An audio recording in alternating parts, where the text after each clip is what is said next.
de ta présence, ce moment, ce direct de la communauté catholique Saint-Jean-Paul II, afin que chacun des frères, chacune des sœurs qui nous suivent en ce moment puisse recevoir le message que tu as pour eux.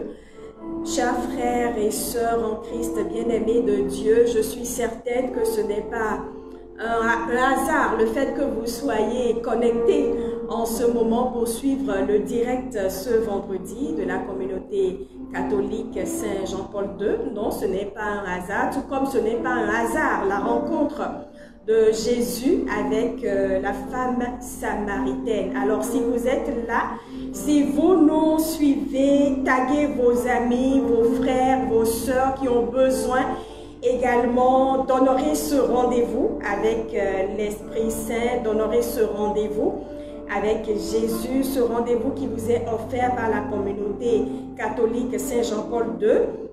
Et également, si vous avez des questions, le sujet de ce vendredi, c'est bien sûr la soif de l'Esprit Saint.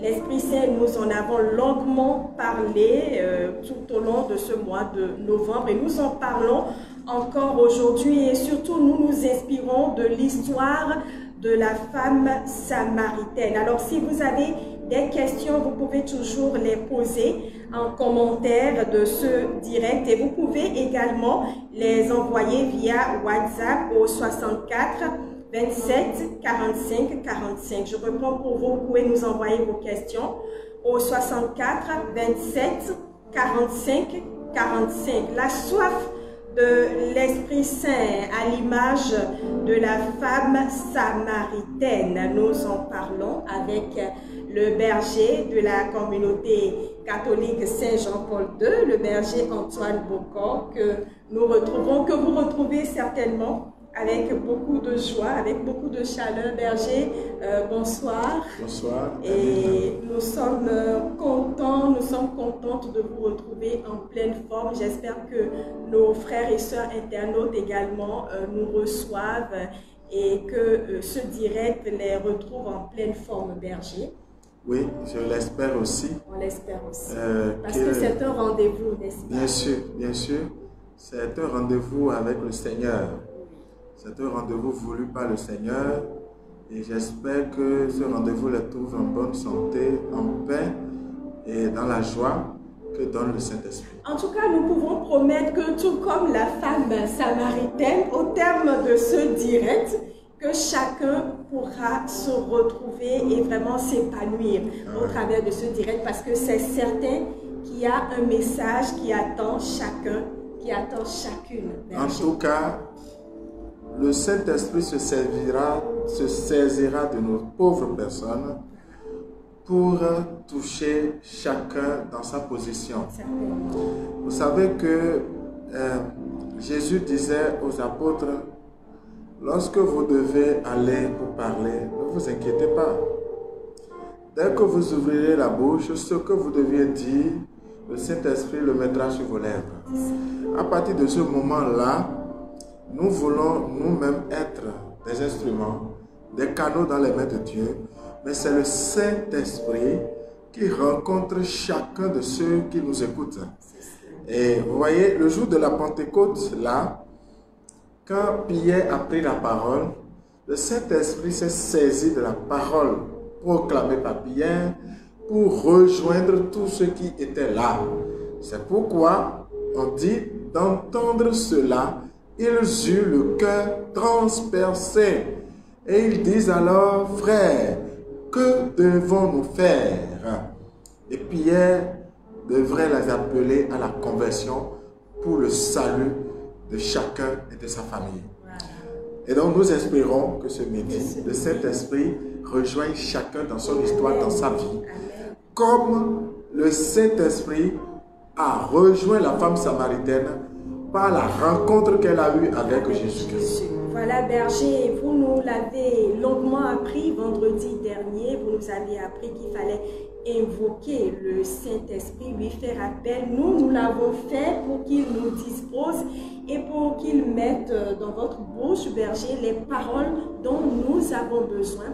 Nous allons demander également aux frères et sœurs où qu'ils ou qu'elles se trouvent en ce moment, d'invoquer l'Esprit Saint, de prier l'Esprit Saint pour véritablement recevoir le message qui leur est destiné ce vendredi à travers ce direct. Alors, berger, nous sommes là pour apprendre du Saint-Esprit, mais au travers de l'histoire de la femme samaritaine. D'une femme, la samaritaine. Je pense que ce serait bien que vous nous rappeliez le contexte de cette rencontre de Jésus avec la femme samaritaine. Oui.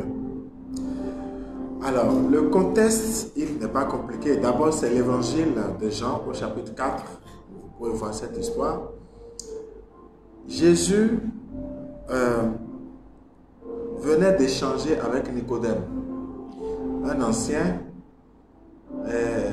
qui est venu le voir nuitamment pour lui dire je sais que tu ne peux pas faire ce que tu fais là si Dieu n'est pas avec toi.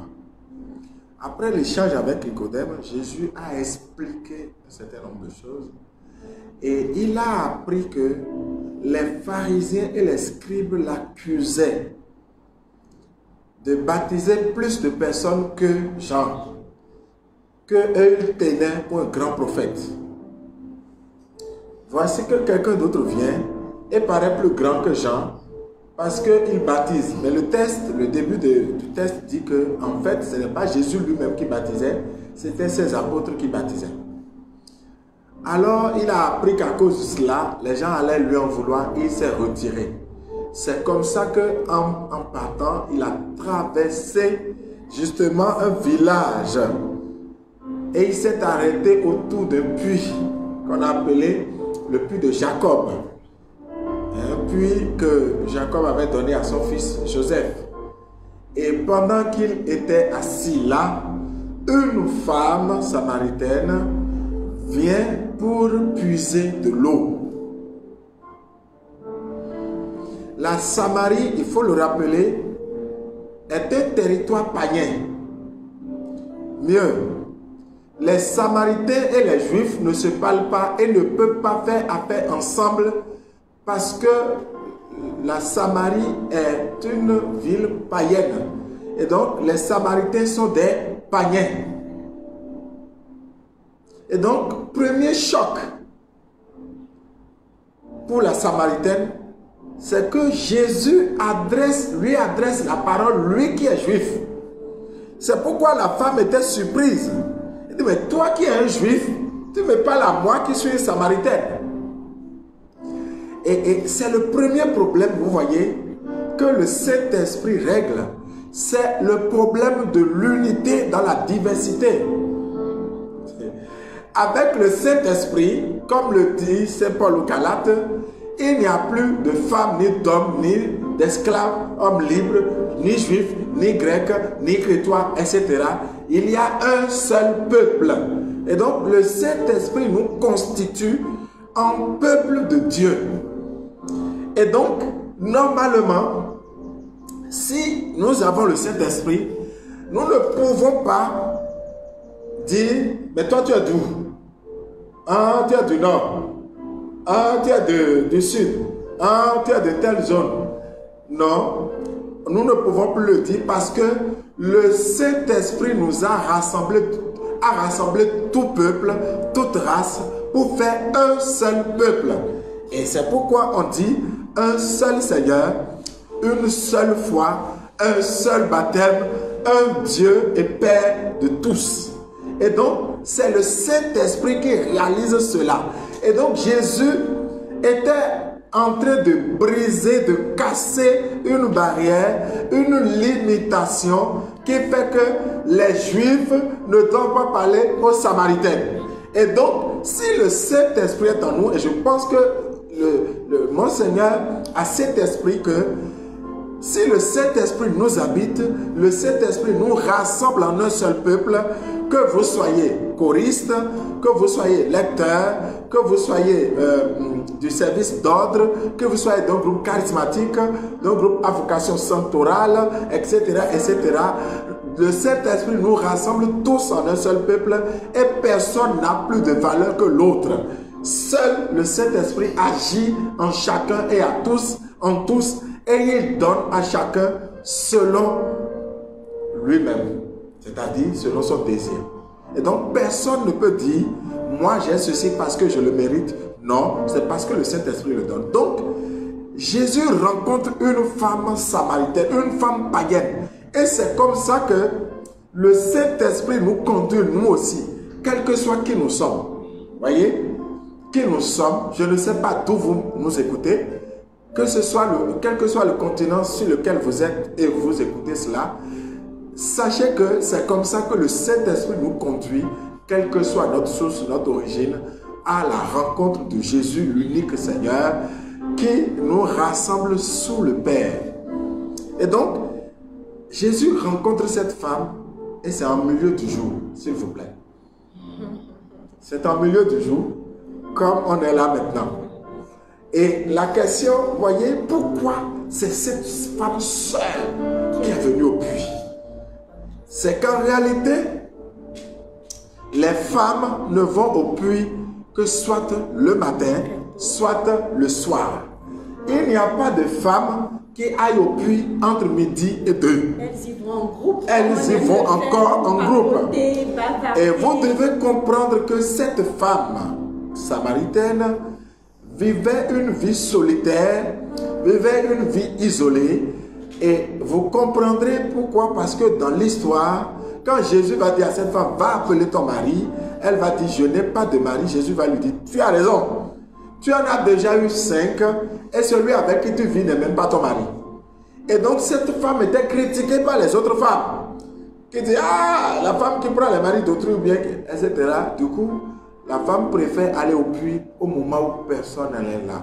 Et c'est en ce moment que Jésus va à sa rencontre. Mais pourquoi cette histoire doit nous intéresser? C'est parce qu'en cette femme, il y a une soif qui est la soif de tout homme. Il y a une soif qui habite cette femme dont elle-même n'est pas au courant, mais qu'elle cherche à étancher. Et la même soif habite tous les hommes. Et donc, dans la Samaritaine, il y a l'histoire de chacun de nous. Car nous avons toujours soif de cet esprit. Pourquoi, selon vous, cette femme n'a plus puisé l'eau? Elle a laissé ces choses, elle est rentrée dans le village, elle est allée dire aux gens, venez voir, j'ai vu un homme qui a dit tout ce qui était dans ma vie. Bientôt, tout le village était réuni autour de Jésus. L'histoire n'a plus raconté après qu'à la fin, la dame a dû puiser son eau et est partie. Mais l'histoire n'a plus raconté ça. Et donc, la dame pensait qu'elle avait soif d'eau. Mais celui dont elle a soif, c'est la soif du Saint-Esprit. Le Saint Pape Paul VI, je vous ai dit, frères et sœurs, ceux qui nous écoutent, que quand je parle d'un saint, c'est parce que leur dimension a dépassé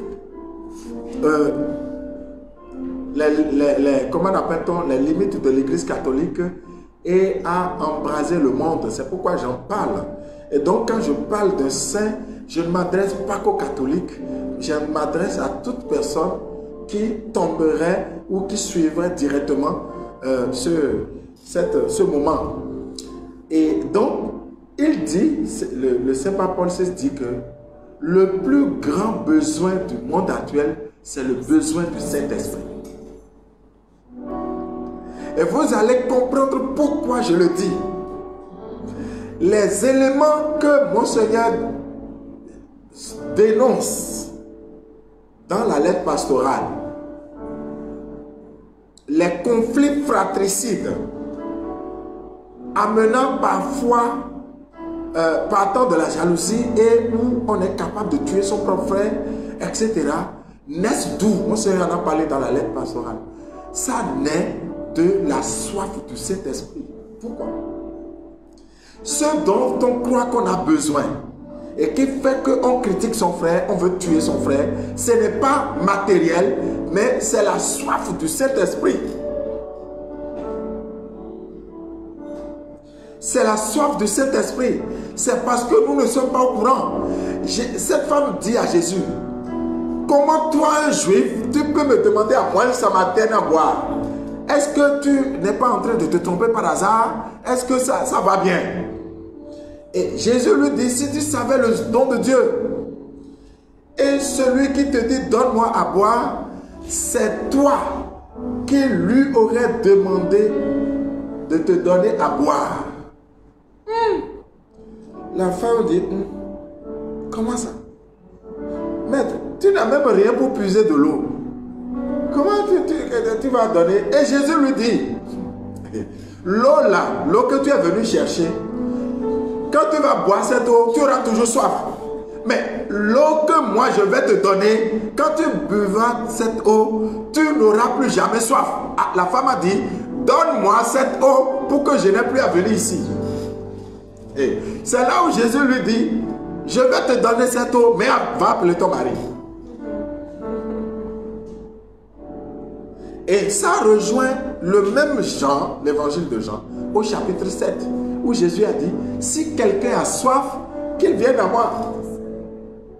Et selon les mots de l'Écriture, celui qui croit en moi, des fleuves d'eau vive couleront de ses seins, de son sein. Et ces gens disent clairement qu'il parle de l'esprit qui devait emplir ceux qui auront cru en lui. Et donc c'est Jésus qui a lié la soif à l'eau et à l'Esprit Saint. Et cette soif est étanchée grâce à la foi en Jésus-Christ. Cette femme, en disant « Donne-moi de cette eau », venait de confesser, puisqu'elle a dit « Je vois maintenant que tu es un prophète ». Elle a commencé à confesser que Jésus-Christ était Seigneur. Et c'est alors qu'elle était disposée. Un autre élément du texte. On n'a jamais montré quelque part dans le texte où Jésus était en train justement de prier pour que cette femme n'ait plus soif. C'est dire que par le contact qu'elle a eu avec Jésus, par le dialogue qu'elle a eu, par la parole de Jésus, elle était déjà remplie de cet Esprit Saint. Ah, bien-aimé de Dieu, je peux vous dire. C'est pourquoi, vous voyez, Saint Séraphin de Sarov, qui est un saint orthodoxe, dit que le but de la vie chrétienne, c'est l'acquisition du Saint-Esprit. Berger, ça veut dire, si je comprends bien ce que nous avons dit jusque-là, la soif du Saint-Esprit, en fait, nous avons soif du Saint-Esprit, nous n'en avons pas vraiment conscience, parce que ce derrière quoi nous courons et que nous croyons avoir soif là, ne nous satisfait pas, c'est cela? Non. Donc en vérité, ce n'est pas de tout ça qu'on devrait avoir soif. Non. Mais plutôt du Saint-Esprit, sans en avoir vraiment conscience. Dans la réalité, nous avons besoin de moyens, de voitures, d'argent, de mari, parce que nous pensons que c'est quand on a ça que la société nous respecte et nous aime. Ce que nous recherchons, c'est l'amour. La soif qui est en nous, c'est la soif d'amour. Or, l'Esprit Saint est amour. C'est l'amour qui unit le Père et le Fils, et c'est l'amour qui unit tous les hommes à Dieu. L'Esprit Saint est amour. Et quand l'Esprit Saint est amour, c'est quand on est rempli du Saint-Esprit, que nous sommes remplis d'amour, qu'on n'a plus besoin d'amour, mais on est en situation de donner l'amour et non en situation de mendiant d'amour. Or, nous tentons de combler le vide d'amour par ou le sexe, ou l'argent, le matériel, le pouvoir, la voix, l'honneur. C'est cette soif d'amour que nous tentons de combler. Et c'est le vide non comblé qui crée en nous l'irritation, la colère, la jalousie. C'est la sécheresse d'amour en nous qui est source de violence. C'est pourquoi, voyez, je parle encore d'une sainte, Thérèse d'Avila, qui a dit, celui qui a Dieu a tout. En fait, celui qui a l'Esprit Saint a tout. Si tu savais le don de Dieu, et celui qui te dit donne-moi à boire, c'est toi qui lui aurais donné à boire. Et donc c'est Jésus qui donne l'Esprit au nom du Père, ou c'est le Père qui donne l'Esprit aux hommes par le Fils. Et donc nous recevons le Saint-Esprit par le Fils de la part du Père. Et toute la mission de Jésus a été de donner l'Esprit de Dieu au monde. Car sans l'Esprit de Dieu, le monde ne peut pas faire la volonté de Dieu comme la volonté est déjà faite au ciel. Ce dont ce monde a besoin, c'est du Saint-Esprit. Celui dont il a besoin, c'est le Saint-Esprit. Si ce monde était rempli du Saint-Esprit, croyez-moi, personne n'aurait besoin de tuer personne. Il n'y aurait pas de querelles d'héritage. Il n'y aurait pas de conflits d'intérêts. Il n'y aurait pas de guerres, de positionnement, des querelles de leadership, comme on le dit. Il n'y aurait pas. Parce que le Saint-Esprit aurait rempli tous les vides. Et donc, il n'y aurait pas de vide, on n'en aurait pas besoin. Le besoin vient parce qu'il y a un vide qu'on tente de combler. Et on veut combler un vide par ceux qui ne peut pas combler le vide. Et donc, c'est la soif du Saint-Esprit qui est en nous. Mais la difficulté que je semble percevoir, berger, vous dites, nous avons soif du Saint-Esprit, mais quelque part, nous n'en avons pas véritablement conscience. Non. Tout comme la Samaritaine. Non, mais quand on recourt encore à l'histoire de la Samaritaine, on voit Jésus se déplacer, venir au puits. Oui. La Samaritaine n'y était pas. Bien sûr. Et on la voit ensuite venir à un moment où on ne s'attend pas du tout à retrouver quelqu'un au puits. Oui. Donc on se dit, comme je le disais tout à l'heure, que ce n'est pas le fruit du hasard, c'est un rendez-vous. Mais comment fait-on lorsqu'on a soif du Saint-Esprit, quand on n'en a pas conscience? Comment fait-on pour provoquer ce rendez-vous? Comment fait-on pour avoir ce rendez-vous? Comme la femme samaritaine l'a eu avec Jésus. Vous savez, si ceux qui nous écoutent maintenant, si ce qu'ils entendent suscite en eux le désir du Saint-Esprit, c'est ce désir-là que Dieu comble en créant la rencontre. Ça veut dire que si vous avez soif du Saint-Esprit, vous criez votre soif au Saint-Esprit. Vous parlez de votre soif du Saint-Esprit à Dieu. Et c'est ce à quoi Jésus nous invite quand il a dit à ses apôtres, jusque-là vous n'avez encore rien demandé. Il a dit ça. Après il lui a dit, mais si vous qui êtes mauvais, vous savez demander de bonnes choses, vous savez donner de bonnes choses à vos enfants, combien le Père ne donnera-t-il pas le Saint-Esprit à ceux qui le lui demandent?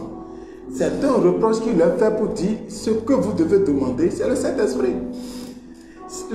Celui qui a le Saint-Esprit, il a tout. Le Saint-Esprit peut te conduire partout. Ta vie est transfigurée. Mais écoute, tu n'es plus la même personne.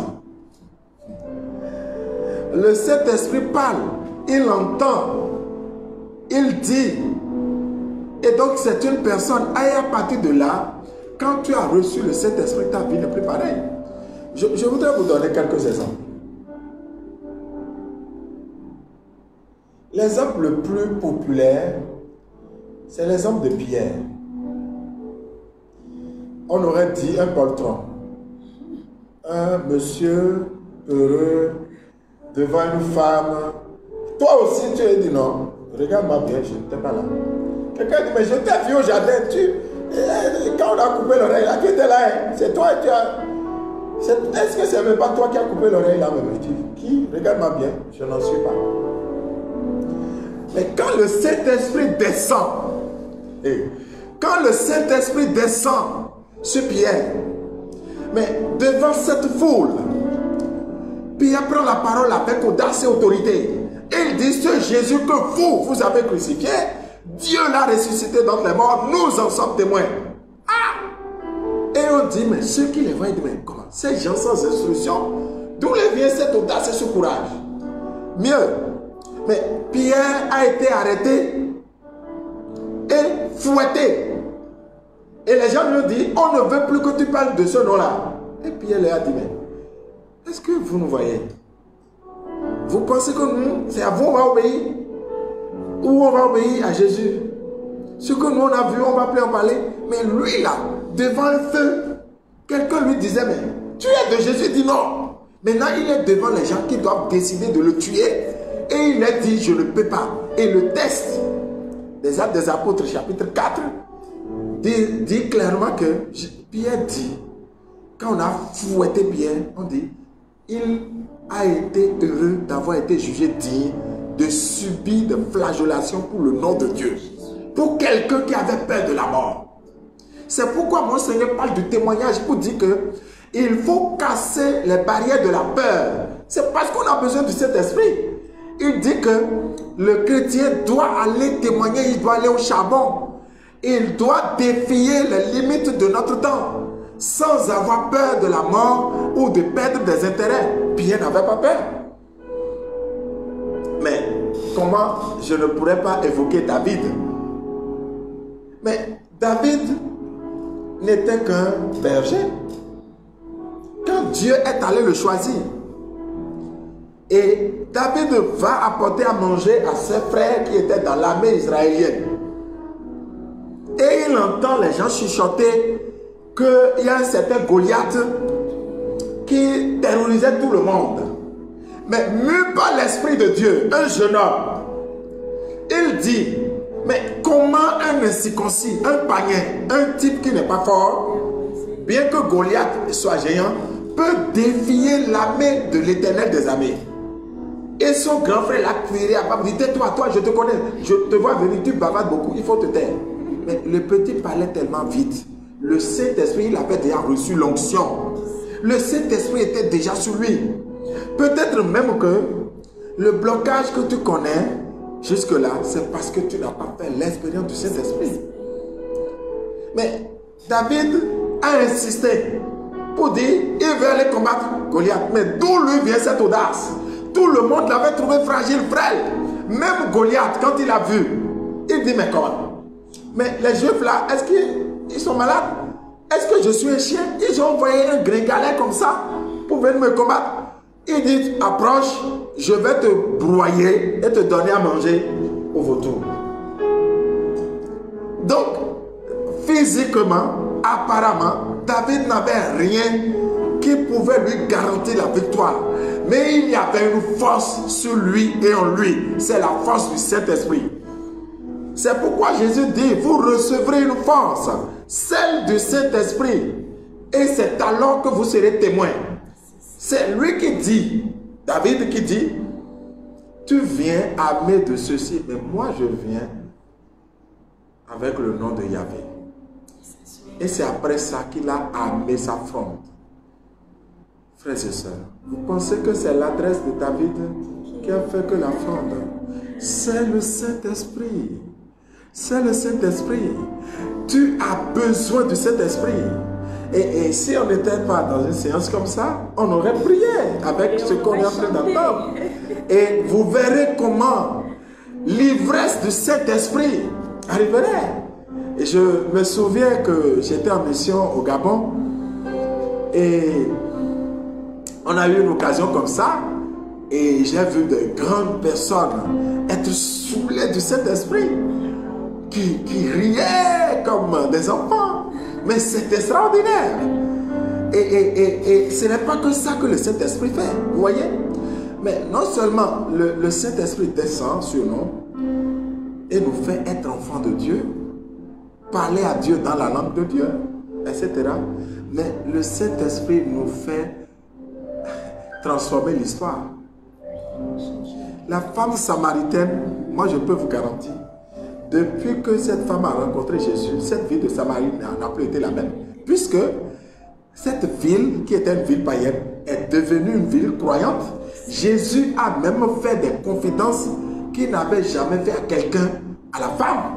Puisque la femme parle de Messie. Et Jésus lui dit, celui que tu vois, c'est le Messie. Jésus n'a jamais dit ça.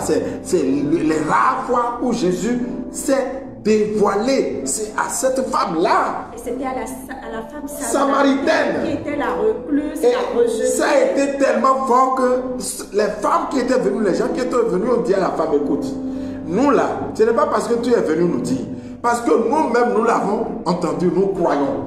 La ville qui est païenne est devenue une ville chrétienne. Nous, chrétiens, nous devons donc nous laisser imbiber du Saint-Esprit comme un coton se laisse imbiber d'eau ou d'alcool pour brûler du feu du Saint-Esprit afin que nos bureaux, qui sont des bureaux païens, deviennent des bureaux chrétiens. Les ministères, qui sont des ministères païens, deviennent des ministères chrétiens. Les villages païens deviennent des villages chrétiens. Que notre pays devienne un pays chrétien. Que les gens s'engagent à la suite de Jésus-Christ. Parce que le feu du Saint-Esprit est brûlant en nous. Notre cœur n'était-il pas brûlant quand il nous parlait en chemin? Et c'est de ça qu'il s'agit. J'ai pris quelques exemples. Mais il me plaît, s'il vous plaît, de choisir l'exemple de cette femme de Maccabée. Mais où avant cette femme? Suzanne. Suzanne dans le livre de Daniel. Mais l'Esprit de Dieu était sur cette femme. Quand elle était dans sa douche, et deux vieillards qui sont entrés dans la douche pour faire n'importe quoi avec elle. Et ils lui ont dit, ou tu te laisses et nous on fait ce qu'on a envie de faire, ou nous allons crier pour dire un jeune homme est venu avec toi et comme nous on est vieux, il s'est échappé. La femme a préféré se jeter dans les mains de Dieu en refusant. Les vieillards ont crié, on a attrapé la femme. Le Saint-Esprit tombe sur un petit enfant qu'on appelle Daniel, qui se met à crier, je ne suis pas responsable du sang de cette femme innocente. Les sages se retournent, écoutent le petit Daniel et reconvoquent une réunion pour dire, Daniel, assieds-toi parce que tu n'es plus un enfant. Et c'est par la force du Saint-Esprit que Daniel va confondre les deux vieillards menteurs et comploteurs pour sauver Suzanne qui n'avait rien fait. Comment ne pas parler de la sagesse qui a habité Salomon?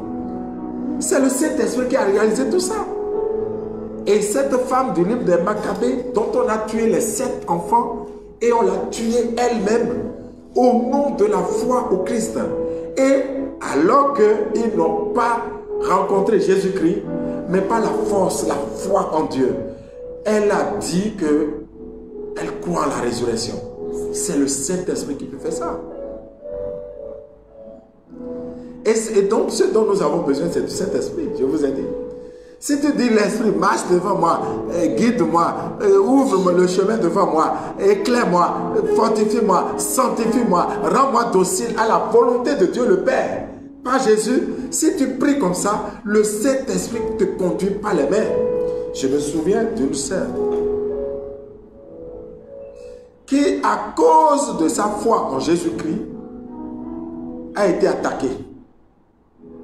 Et elle devrait subir la punition de son chef hiérarchique qui lui créait des problèmes à cause de sa foi. Le chef est venu dans son bureau, parlant avec elle, a soutiré un dossier. Et après, quelques semaines plus tard, lui dit, je veux le dossier. Et sans ce dossier, on pourrait l'accuser de détournement et l'envoyer en prison. Le dossier, le problème commençait à devenir grave quand elle a prié le Saint-Esprit. Un matin, alors qu'elle est descendue au boulot, le Saint-Esprit lui a dit, va directement dans le bureau de ton patron. Elle a entendu ça distinctement. Et sans aller dans son bureau, elle a frappé chez son chef et elle a salué le chef. Et le Saint-Esprit lui dit distinctement, regarde à droite, le dossier qui a telle couleur, c'est le dossier que tu recherches. Et elle lève et voit effectivement table, elle dit, ah, ça ressemble à elle. Elle s'apprête, dit, chef, c'est quoi ça? Elle va et elle sort directement le dossier parmi un lot de dossiers. Et elle ouvre et dit, mais c'est le dossier que vous me demandez, chef, vous avez pris. Je dis, ah bon, je ne le savais pas. Et c'est comme ça que, par la force du Saint-Esprit, elle a pu déjouer le plan qu'on avait monté contre elle. C'est le Saint-Esprit qui a fait ça. C'est le Saint-Esprit qui a suscité Saint-Dominique, qui a suscité Saint-François, qui a suscité Mère Teresa, qui a suscité des hommes de ce temps, qui ont marqué par leur vie et qui ont transformé l'histoire. C'est le même Saint-Esprit qui a fait ça. Donc le Saint-Esprit n'a pas fait que donner des charismes, des dons extraordinaires, mais le Saint-Esprit a suscité des hommes qui ont exercé des charismes dans le sens de la transformation de la société.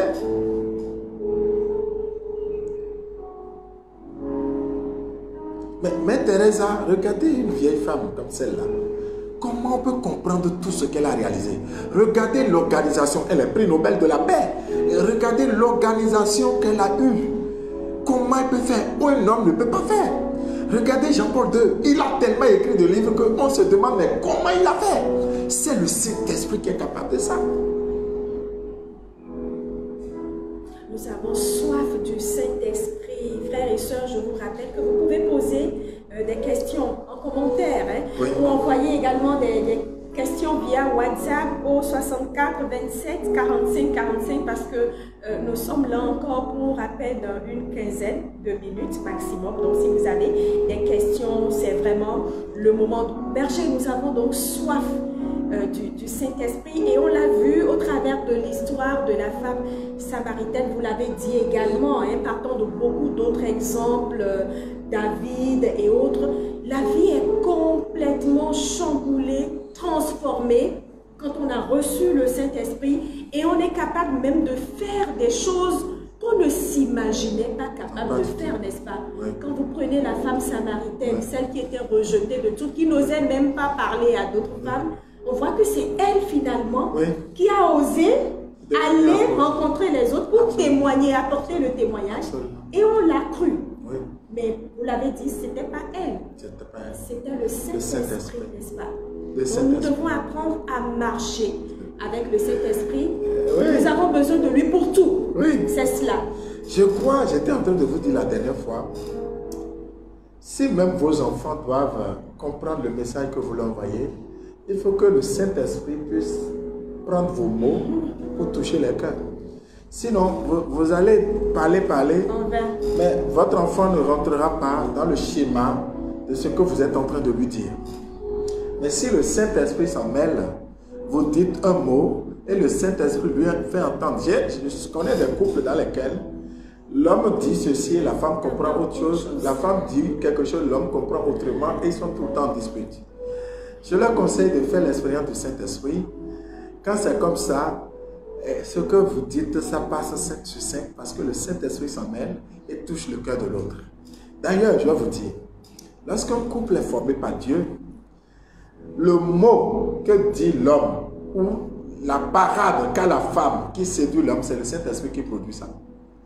C'est pourquoi j'aime le révérend Père Philippe Quimpon, qui est ancien vicaire général du diocèse de Cotonou, au Bénin, et qui a écrit un magnifique livre, Le Saint-Esprit dans la vie du couple. Je cite souvent ce livre et je le recommande aux gens, qui dit que la rencontre des époux, des futurs époux, n'est pas le fait du hasard, mais c'est le fait du Saint-Esprit. Pourquoi tu dis je t'aime à telle femme, et elle ne veut pas t'écouter, mais tu dis je t'aime à celle-ci, et elle entend, elle est emballée, elle est d'accord. C'est le Saint-Esprit qui produit ça. Et donc, si vous devez vous entendre et vous écouter, il faut que vous parliez sous la motion du Saint-Esprit, sous la conduite du Saint-Esprit. Le Saint-Esprit entre dans les mots et touche les cœurs. C'est pourquoi ce n'est pas un homme qui convertit un homme, c'est le Saint-Esprit qui convertit les hommes et qui les ramène à Jésus. Et Jésus conduit tout le monde au Père et donc le royaume de Dieu est là. C'est pourquoi Jésus dit, si ce n'est pas le doigt de la droite du Père que j'agis, c'est que le règne de Dieu est là. Or, le doigt de la droite du Père, c'est le Saint-Esprit. C'est le Saint-Esprit. c'est le Saint-Esprit. Jésus lui-même n'a pas pu faire tout ce qu'il a fait là sans le Saint-Esprit. Il a été conçu du Saint-Esprit. Au baptême, le Saint-Esprit est descendu sur lui. Et donc, c'est dans la puissance du Saint-Esprit. J'ai dit la dernière fois, lisez le livre des Actes des Apôtres, vous verrez ce dont le Saint-Esprit est capable. Même l'ombre de Pierre pouvait guérir quelqu'un. Le mouchoir que Paul a touché pouvait guérir des gens. Et donc, c'est extraordinaire ce que le Saint-Esprit peut faire. L'onction du Saint-Esprit. Maintenant, il faut de la sagesse dans l'exercice de l'onction du Saint-Esprit. Il faut de la sagesse. Il ne faut pas usurper ces dons à des profits, à des intérêts personnels, des objectifs personnels. Il faut toujours, on reçoit la grâce, mais il faut rendre la grâce à Dieu parce que c'est Dieu qui est l'auteur de la grâce. Et j'ai pu vous dire que le Saint-Esprit ne reste pas dehors pour nous donner des dons. Le Saint-Esprit entre en nous et c'est du dedans de nous qu'il s'exprime d'une certaine façon. Si on lui laisse la place, parce que quelqu'un pourrait me dire, ah oui, mais ils ont l'onction pour agir, mais pourquoi non? Le Saint-Esprit, en même temps qu'il agit en toi, il voudrait te transformer de l'intérieur. Mais il faut que toi, tu puisses accepter qu'il te transforme de l'intérieur parce qu'il va faire des casses. Et toi, tu refuses les casses parce que c'est douloureux. C'est douloureux. Il va te faire passer par l'humiliation. Souvenez-vous que après que le Saint-Esprit soit descendu sur Jésus, ce qui a suivi, c'est qu'il est allé au désert. Et au désert, il a fait 40 jours, 40 nuits sans manger et il a été éprouvé. Et donc, quand le Saint-Esprit vient sur toi, il te conduit à la purification. Souvenez-vous, dans Siracide 2, mon fils, si tu aspires à servir le Seigneur, prépare ton âme à l'épreuve. C'est le Saint-Esprit lui-même qui te conduit à l'épreuve. Et donc, s'il te conduit à l'épreuve pour te purifier et que tu résistes et que tu refuses, il ne va pas te forcer. Tu vas dire, mais il y a des dons, mais ta vie n'aura pas changé. C'est pourquoi plus les dons se manifestent, plus le Saint-Esprit te conduit dans l'humiliation. On va monter sur ton compte, on va dire plein de choses, on va te faire des choses, on va t'humilier. Tu vas porter tout ça et tu vas continuer à aimer. Et c'est en le faisant que tu te rends compte qu'en fait, ce n'est pas ton œuvre, c'est l'œuvre de Dieu. J'insiste sur ça parce que à quoi ça sert d'avoir les dons si la sagesse l'accompagne? Et c'est la sagesse qui manifeste Dieu, c'est la sagesse qui manifeste la sainteté. Et parce qu'on peut avoir les dons de Dieu et ne pas les exercer dans la sagesse. La sagesse et l'obéissance. Et c'est ce à quoi nous devons tous nous engager. Mais ce que je veux aujourd'hui pour vous, c'est que chacun ait soif. Qu'il y ait une soif. Il y a le désir de faire l'expérience. De faire l'expérience de la rencontre du Saint-Esprit. Qu'il y ait une soif, une telle soif en toi, que le Saint-Esprit te visite. J'ai reçu une jeune fille ici il y a quelque temps, qui a suivi une prédication comme ça. Et pendant que quelques jours après, elle a pris un bain, elle voulait se coucher, elle s'est mise à prier en langue. Wow. Le Saint-Esprit venait de visiter. Je connais l'expérience du père Raniero Cantalamessa, qui est devenu cardinal Cantalamessa, dont je vous ai présenté le livre ici la dernière fois. Il y a un autre livre où il a raconté comment le Saint-Esprit, et il était là à marcher, à méditer, quand le Saint-Esprit dit: est-ce que tu voudrais me laisser ta vie? Il dit: comment? Je suis déjà prêtre, j'ai donné ma vie. Le Saint-Esprit dit: non, tu es prêtre, mais tu ne m'as pas donné ta vie. Et c'est à partir de ce moment, quand il a dit oui, que sa vie a changé, son ministère a changé. Il était tranquille là. Quand on a écrit de Vatican pour lui dire qu'il devait être prédicateur de la maison pontificale, c'est ce que le Saint-Esprit a fait de sa vie. Rendons gloire à Dieu, frères et sœurs. Berger, nous sommes à quelques minutes. On dirait qu'il y a des questions. De la fin de ce direct. Oui, on est à quelques minutes. On va écouter le chant peut-être. On va écouter un bout du chant à l'Esprit Saint, le temps de prendre connaissance du message et puis de poser la question. Ce n'est pas par la force ni la puissance,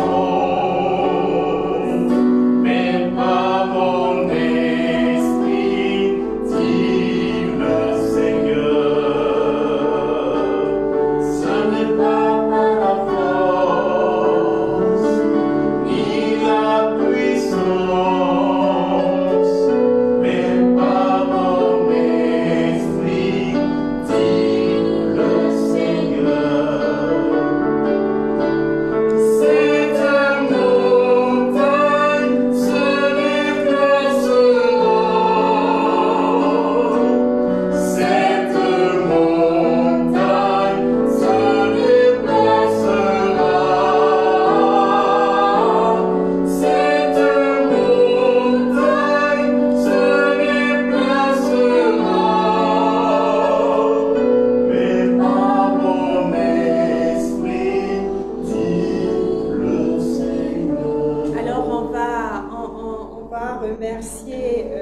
Yves et son équipe pour cette belle chanson et remercier la sœur Valérie Solange Berger qui a une question pour vous, qui demande si le Saint-Esprit peut changer le destin de l'homme.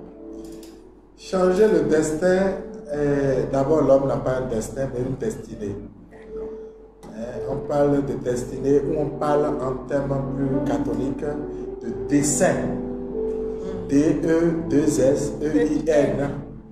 Et donc on parle de dessein de Dieu, ça veut dire le plan de Dieu.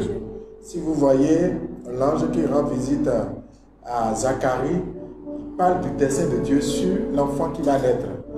Quand l'ange Gabriel parle à Marie, parle du plan, du dessein de Dieu sur l'enfant Dieu qui va naître, Jésus-Christ. Et donc, c'est le dessein. Et donc, l'éloignement du Christ et du Saint-Esprit fait que le dessein de Dieu peut être bloqué. Mais avec le Saint-Esprit, on redonne la main à Dieu pour que son dessein puisse s'accomplir. Donc oui, ce n'est pas le Saint-Esprit qui change le dessein, mais le Saint-Esprit accomplit le dessein que le Père a déjà de toute éternité. Vous voyez, Saint Paul dit, Dieu nous a déjà destinés depuis avant la fondation du monde à être saints et immaculés. Ça, c'est dans Ephésiens 1. Donc, Dieu a déjà destiné depuis, ce n'est pas un destin, mais c'est destiné depuis avant la fondation du monde. C'est pourquoi on dit que nous ne sommes pas nés au hasard.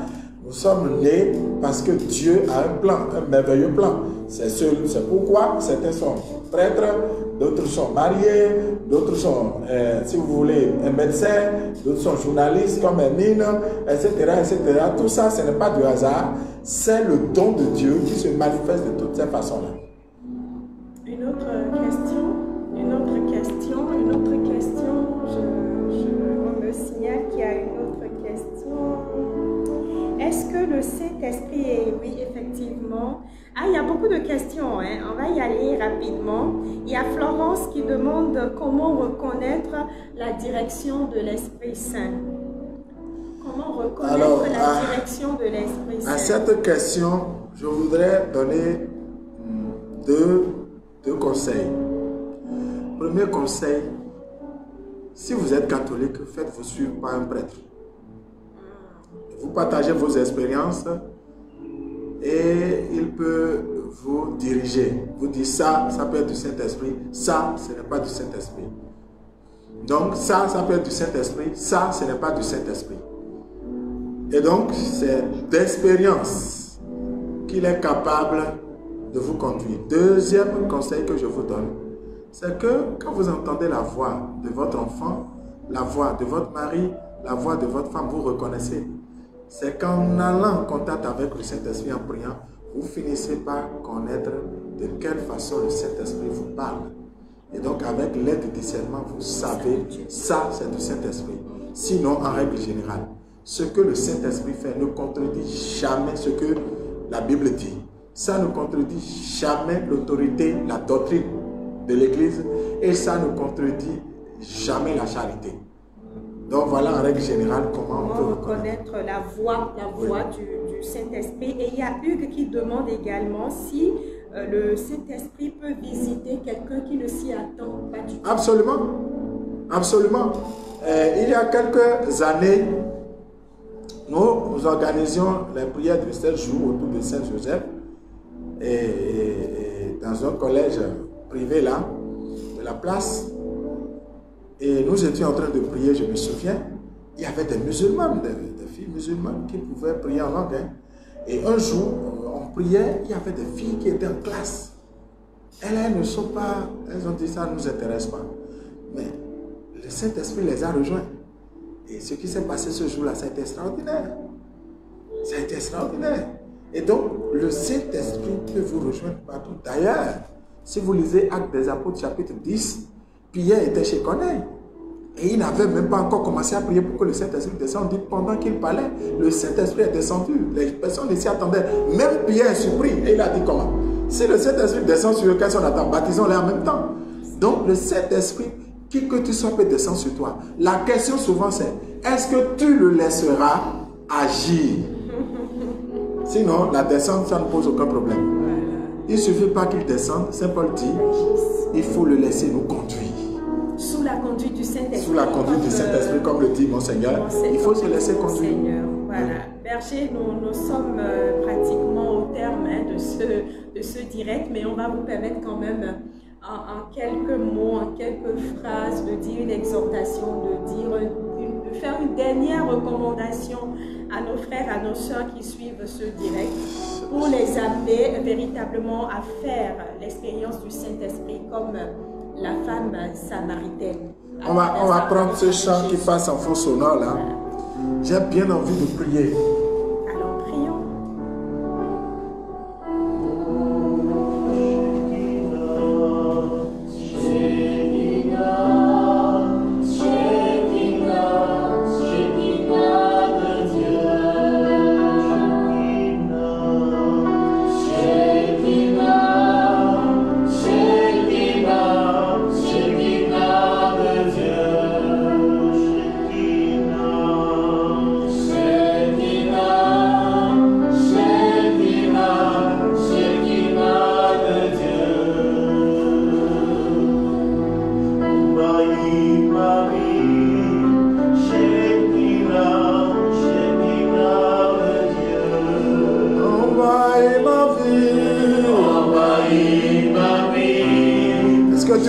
Avec nous, envahis ma vie.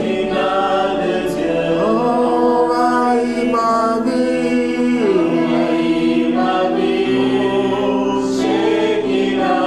Shekinah de Dieu. Envahis ma vie.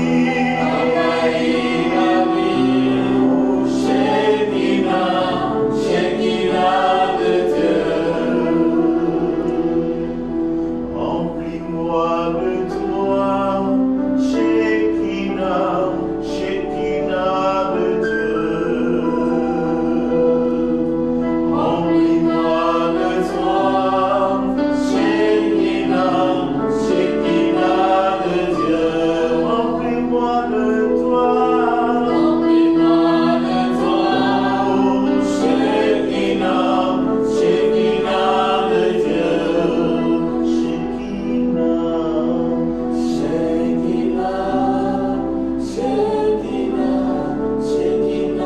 de Dieu. Saint-Esprit, visite tous ceux qui vont écouter cette présentation. Ceux qui l'écoutent et ceux qui vont l'écouter. Dépose sur eux une telle soif, que leur vie soit transfigurée, que ton feu visite leur vie, qu'ils soient transfigurés et qu'ils tombent amoureux de la parole de Dieu, de la vie de sainteté. Ô Père, au nom de Jésus, donne l'esprit à tous les hommes, afin qu'ils te reconnaissent, toi, l'unique et vrai Dieu, et celui que tu as envoyé, Jésus-Christ. Ainsi, la vie éternelle aura visité leur vie. Père,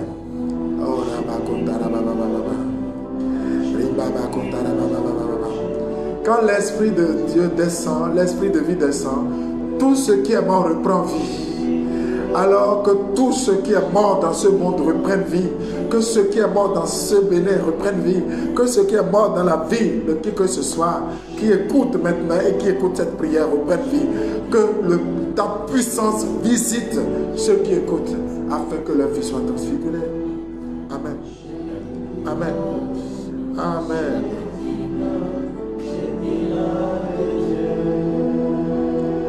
Merci frères et sœurs, merci d'avoir été avec nous tout au long de ce direct de la communauté catholique Saint-Jean-Paul II avec le berger Antoine Bocom. Nous aimerions vraiment, peut-être pour vendredi prochain, pouvoir faire ce direct sur la base de vos préoccupations, sur la base de vos interrogations par rapport au Saint-Esprit. Alors nous allons vraiment vous demander de nous laisser beaucoup de questions en commentaire. Nous pourrons toujours revenir sur ces questions-là vendredi prochain, où vous nous envoyez des questions ou des situations de vie pour lesquelles vous avez besoin d'être soutenu, besoin d'être accompagné par le Saint-Esprit. Envoyez-les nous via WhatsApp au 64 27 45 45. Je reprends pour vous le 67, le 64 Je reprends le 64 27 45 45. Merci encore, berger. Merci. Et on se dit à vendredi À vendredi prochain. prochain. Paix Que sur Dieu vous vous. bénisse. Soyez bénis. Amen.